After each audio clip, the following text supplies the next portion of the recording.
हमारे मन में गंदे विचार क्यों आते हैं? हम नहीं चाहते पर फिर भी हमारे मन में गंदे विचार आते रहते हैं। लेकिन क्यों? मन ही हमारा सबसे बड़ा दोस्त और मन ही हमारा सबसे बड़ा शत्रु है। जब हम अपने मन के हिसाब से चलते हैं तो मन हमें भटका देता है, और जब हम मन को संतुलित कर लेते हैं तो हम अपनी जिंदगी में सब कुछ पा लेते हैं। हम अपने मन में आने वाले गंदे विचारों को रोकने की कोशिश करते हैं, पर जितना हम रोकते हैं उतने ये विचार हमारे अंदर प्रवेश करते जाते हैं। आप जिस चीज से जितना दूर भागोगे उतनी ही वह चीज आपके पास आएगी। इसीलिए उस चीज से भागो मत, बल्कि उस पर संतुलन कायम रखो। एक बार एक युवक गौतम बुद्ध के पास आया और गौतम बुद्ध से बोला, हे बुद्ध, मेरे मन में इतने गंदे विचार क्यों आते हैं? मैं नहीं चाहता कि मेरे मन में गंदे विचार आएं, पर मेरे मन में हमेशा काम वासना के विचार चलते रहते हैं और मैं इनके बारे में सोच सोच कर बहुत परेशान हूँ। मेरी ऊर्जा और समय ये सब सोचने में ही नष्ट हो जाते हैं, और ये सब विचारों की वजह से मैं कभी कभी शांत नहीं रह पाता और मैं हमेशा ही स्त्रियों को देखकर मोहित हो जाता हूँ, अपने आप को रोक ही नहीं पाता। बुद्ध मुस्कुराए और उन्होंने उस युवक से पूछा, क्या तुम्हें पता है कि यह काम वासना होती क्या है? फिर लड़के ने उत्तर दिया और कहा, बुद्ध, मुझे तो नहीं पता कि काम वासना होती क्या है, परंतु हाँ, ये जो भी है बहुत बुरी चीज है। फिर बुद्ध ने उस युवक से कहा, सबसे पहले तो तुम्हें यह समझना है कि प्राकृतिक रूप से जो भी चीज हमारे अंदर है वह बुरी नहीं है। हमारे जीवन में उसकी कुछ न कुछ जरूरत होती है। वासना कोई बुरी बात नहीं है, यह हमारे मन की एक भावना है जो हमें किसी न किसी चीज की कमी का एहसास करवाती है, और फिर हम उस चीज को पाने के लिए उस चीज की ओर आकर्षित हो जाते हैं। जैसे अगर तुम्हारे पास धन की कमी है तो तुम में धन पाने की वासना उत्पन्न हो जाएगी। इसका मतलब यह नहीं कि वासना बुरी है, बल्कि यह तो हमारे मन के एक प्रकार की जरूरत का एहसास है, और जब यह जरूरत शारीरिक हो तो हम इसे काम वासना कह देते हैं। युवक ने गौतम बुद्ध को कहा, बुद्ध, मुझे काम वासना का मतलब तो समझ में आ गया, पर आप मुझे यह बताइए कि यह आती कहां से है और कैसे आती है? गौतम बुद्ध ने कहा, काम वासना कहीं से आती नहीं है, यह तो हमारे अंदर ही होती है, और इसका होना तो जरूरी भी है, तभी तो मानव जाति का विस्तार होगा। युवक ने कहा, जब यह हमारे अंदर ही है और जरूरी भी है तो फिर लोग इसे गलत क्यों बताते हैं? बुद्ध ने कहा, यही समस्या है। लोगों ने काम वासना को गलत तरीके से सोच लिया है, इसे छिपाने की और दबाने की कोशिश करते हैं। काम वासना गलत नहीं है, बल्कि काम वासना का गलत तरीके से प्रयोग करना गलत बात है। लोग जिसे पसंद करते हैं उसी के लिए जीने लग जाते हैं और उसके बारे में हमेशा सोचते रहते हैं, पर यह सब गलत है। बुद्ध ने युवक से कहा, क्या तुम्हें पता है कि जानवरों में भी काम वासना होती है? युवक ने उत्तर दिया, हाँ बुद्ध, जानवरों में भी काम वासना होती है, क्योंकि जानवर भी तो आखिर अपनी पीढ़ी को आगे बढ़ाएंगे। बुद्ध ने कहा, तो फिर हम जानवरों की काम वासना को क्यों गलत नहीं कहते? युवक ने कहा, मुझे नहीं पता महात्मा, आप ही मुझे बताइए। गौतम बुद्ध ने कहा, जानवर अपनी काम वासना का प्रयोग आनंद प्राप्ति के लिए नहीं करते, वह तो सिर्फ संतान उत्पन्न करने के लिए काम वासना का उपयोग करते हैं। जानवरों को प्रकृति ने इतनी समझ नहीं दी कि वह काम वासना को अपने सुख का आधार बना सके, जबकि मनुष्य अपनी समझ के बलबूते पर प्रकृति में पाई जाने वाली प्रत्येक वस्तु को अपने सुख के लिए अपने प्रयोग करता है। हम इंसानों ने ही काम वासना को अपने सुख का साधन बना लिया है, जबकि प्रकृति ने तो हमें अपने वंश को आगे बढ़ाने के लिए दिया था, लेकिन इंसानों ने इसे अपने जीवन का परम लक्ष्य बना रखा है, और इस तरह से काम वासना का बेलगाम हो जाना गलत है। युवक ने बुद्ध से पूछा, महात्मा जी, ये काम वासना हम पर हावी क्यों होती है? क्यों यह बेलगाम हो जाती है? तब गौतम बुद्ध ने कहा, सुनो, अब जो मैं तुम्हें बताऊंगा उसे तुम ध्यानपूर्वक सुनना। काम वासना का सारा खेल तुम्हें समझ आ जाएगा, तुम्हें तुम्हारे सारे सवालों का जवाब मिल जाएगा, बस तुम्हें ध्यान से सुनकर समझना है। फिर गौतम बुद्ध युवक को बताना शुरू करते हैं। एक बार की बात है, एक आश्रम में गुरु और उनके शिष्य रहते थे।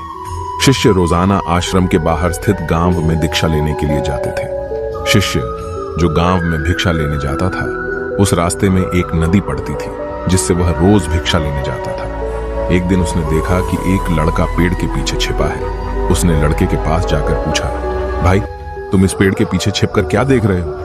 लड़के ने कहा, अरे तुझे नहीं दिख रहा क्या कि मैं क्या देख रहा हूं? तब शिष्य ने नदी की तरफ देखा तो वहां पर कुछ लड़कियां पानी भर रही थी। लड़कियां 15 साल की होंगी। तब शिष्य ने लड़के से कहा, अरे भाई, वहां पर तो लड़कियां पानी भर रही हैं, इसमें छिपकर देखने वाली क्या बात है?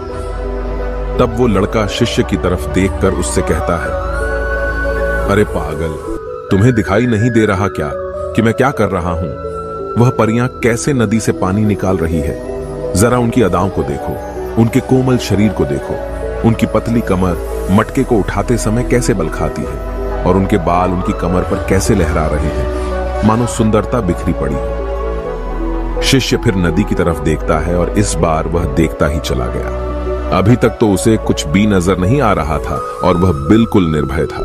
उसे किसी बात का कोई डर नहीं था, लेकिन अब वह छुपने लगा और उन लड़कियों को देखने लगा जैसे उसने कोई अपराध कर दिया हो। और जब वो छुपकर उन लड़कियों को देख रहा था तभी वो अंदर से कांप गया और उसने कहा कि यह मैं क्या कर रहा हूं?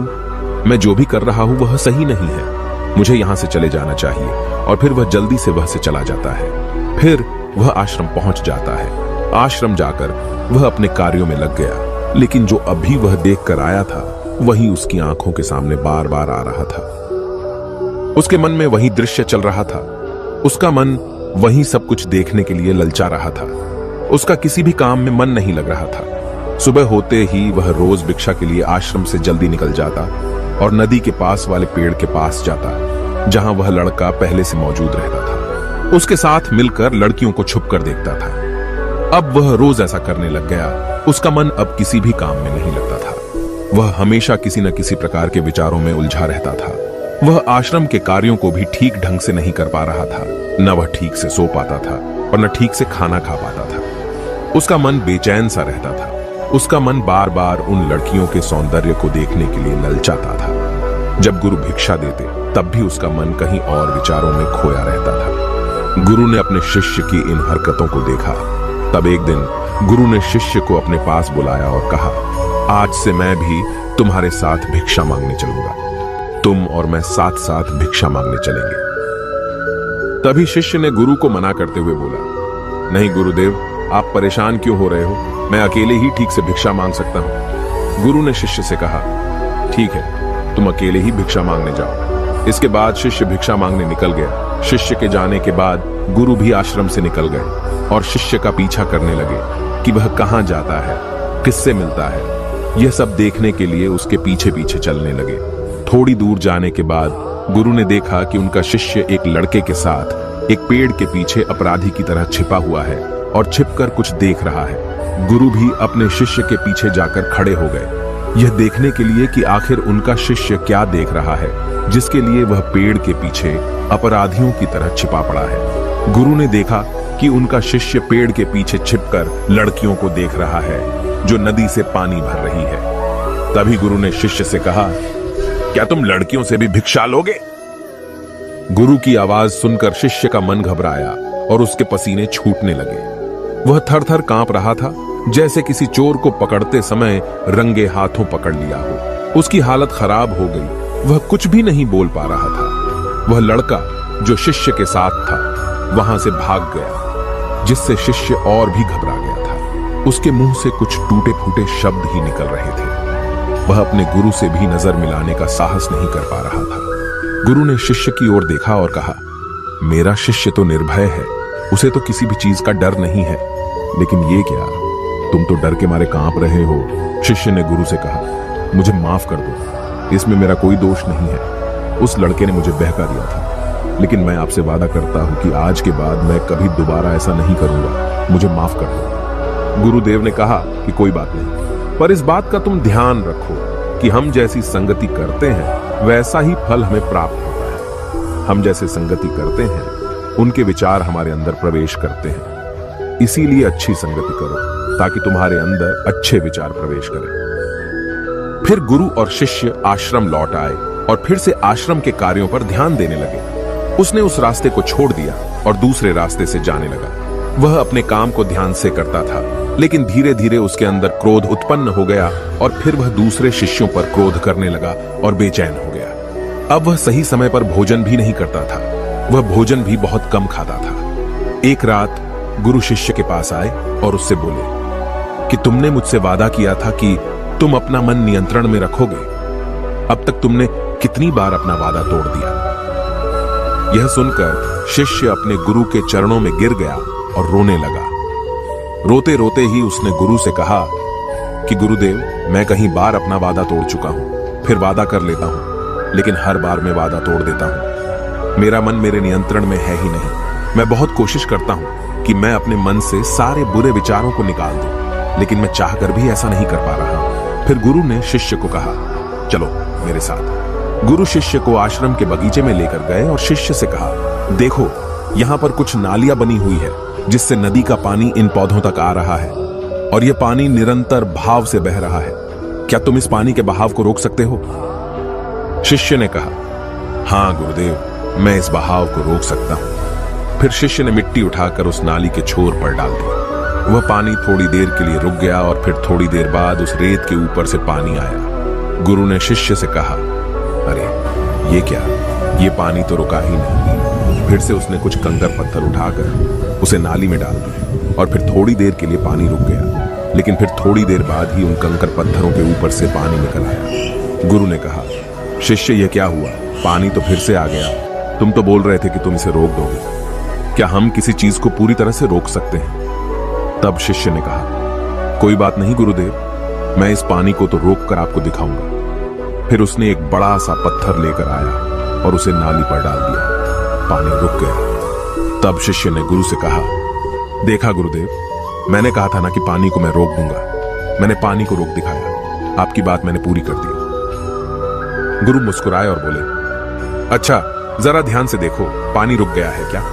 वो तो पीछे की नाली तोड़कर बाहर आ गया और अगल बगल से बह रहा है। और ध्यान से देखो, इस पत्थर के आगे भी आ गया और यह पानी अपना रास्ता बदलकर फिर से आगे की तरफ बह जाएगा। फिर थोड़ी देर बाद ऐसा ही हुआ। फिर गुरु ने शिष्य को समझाया, तुम्हारे साथ भी तो ऐसा ही चल रहा है। तुम बार बार प्रयास कर रहे हो, बड़े से बड़ा प्रयास कर रहे हो, पर हर बार तुम्हारा प्रयास टूट रहा है और यह हमेशा टूटता ही रहेगा। यह पत्थर तुम्हारा प्रयास है और यह पानी तुम्हारे विचार। तुम कितना भी बड़ा पत्थर रख लो, लेकिन पानी तो अपना रास्ता बना ही लेगा। यह देखकर शिष्य ने पूछा, हे गुरुदेव, क्या कोई तरीका नहीं है जिससे मैं गंदे विचारों से बाहर निकल सकूं? गुरु ने कहा, एक तरीका है। यह पानी जिस नदी से आ रहा है, तुम वहां से इस पानी का रास्ता ही बदल सकते हो।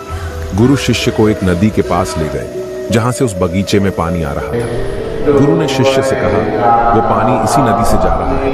अगर हम यहीं से उसका रास्ता बंद कर दें जहां से पानी बगीचे में जा रहा है, तो क्या हम पानी को रोक नहीं सकते? शिष्य ने कहा, हाँ गुरुदेव, अवश्य ऐसा हो सकता है। मैं इस पानी को यहीं से बंद कर देता हूँ, तब आगे की नाली में पानी जाएगा ही नहीं और फिर बगीचे में पानी ही नहीं जाएगा। फिर गुरु ने कहा, शिष्य अगर पानी बगीचे में नहीं जाएगा तो पेड़ पौधों को पानी कहां से मिलेगा? उन पेड़ पौधों को तो पानी की आवश्यकता है। फिर शिष्य ने विचार किया और कहा, मेरे मन में तो यह बात आई ही नहीं, इस पानी का बगीचे में जाना जरूरी भी है। गुरु ने कहा, और उन पेड़ पौधों में कुछ ऐसे हैं जिनको रोज पानी की आवश्यकता है, वो तो मुरझाकर मर ही जाएंगे। पानी तो हमें खोलना ही होगा। शिष्य ने गुरु की बात सुनकर पानी का रास्ता खोल दिया। तब गुरु ने पूछा, अगर हम इस नदी के पूरे पानी को बगीचे की तरफ मोड़ दें तो क्या होगा? शिष्य ने उत्तर दिया, गुरुदेव, वहां पर जितने भी पेड़ पौधे हैं वो सब गलकर नष्ट हो जाएंगे और वहां पर कुछ नहीं बचेगा। गुरु मुस्कुराए और बोले, तुम इस बात को समझो, हमें किसी भी चीज को रोकना नहीं है, बस हमेशा संतुलन बनाए रखना है। कम पानी से भी पौधे नष्ट होते हैं और ज्यादा पानी से भी पौधे नष्ट होते हैं। हमारा जीवन संतुलन से ही चलता है। गुरु ने शिष्य से कहा, अगर मैं तुम्हें कुछ कहूं कि तुम आम के बारे में मत सोचो, तो तुम्हारे मन में सबसे पहले किसका चित्र आएगा? शिष्य ने बोला, गुरुदेव, मेरे मन में तो पहला चित्र आम का ही आएगा। गुरु ने कहा, जब हम गंदे विचारों को जबरदस्ती रोकने का प्रयास करते हैं तो वे और भी मजबूती से हमारे अंदर प्रवेश करते हैं। इसीलिए हमें उन्हें कभी भी दबाने की कोशिश नहीं करनी चाहिए। फिर गुरु ने शिष्य को कहा, हमारे गंदे विचार बुरे लोगों की संगति करने की वजह से भी आते हैं। कभी कभी कामुकता हमारे अंदर होती नहीं है, लेकिन कुछ अश्लील लोगों के साथ रहने की वजह से ये हमारे अंदर हावी हो जाती है। फिर शिष्य ने कहा, गुरुदेव, आप सही कह रहे हैं, मैं अपने मार्ग से भटक गया था। फिर वह शिष्य उस रात बहुत ही चैन की नींद सोया। सुबह अपने कार्यों को पूरे मन से किया और फिर सुबह वह भिक्षा लेने के लिए उसी रास्ते से गया जहां वह लड़का आज भी पेड़ के पीछे छुपकर उन लड़कियों को देख रहा था। वह शिष्य उसे नदी पर गया जहां वह लड़कियां पानी भर रही थीं।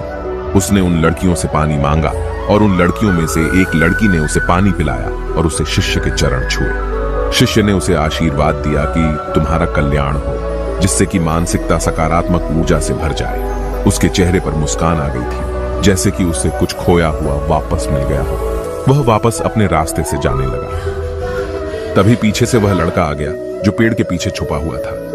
वह शिष्य के पास आया और बोला, क्या बात है, आज तो तुमने नजदीक से दर्शन कर लिए, तुम तो मुझसे भी आगे निकले।